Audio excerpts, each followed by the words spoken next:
Anxiety is a liar. That might sound too simple, but I want you to sit with it for a moment.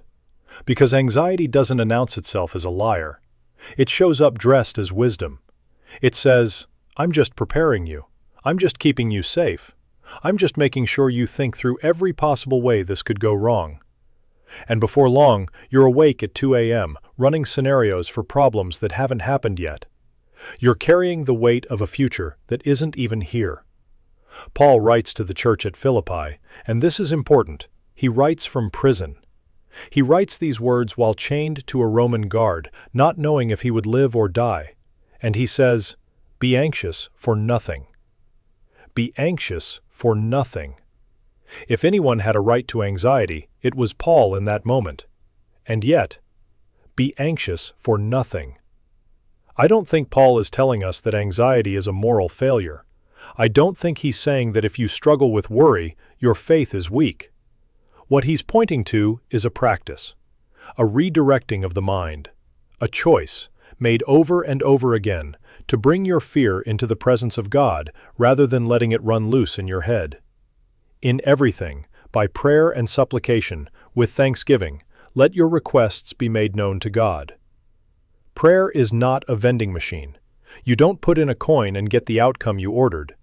But prayer does something that anxiety cannot. Prayer gets you out of your own head and into the presence of the one who actually holds the future. And in that presence, something shifts. Not always the circumstances, but you. Here is what I know about anxiety. It lives in the gap between what is and what might be. It takes up residence in uncertainty. And the more you try to think your way out of it, the deeper in you go. But peace, the peace that Paul describes, the peace that passes understanding, that peace doesn't come from figuring everything out. It comes from trust. Trust that the one who has been faithful before will be faithful again. Trust that even in the worst possible outcome, you are not outside the reach of God's hand.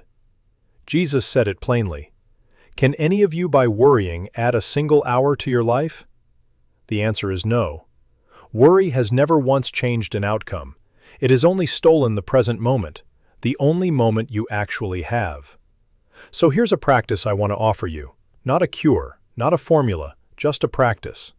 When the anxiety rises, and it will rise, instead of trying to shut it down or muscle through it, bring it into the open.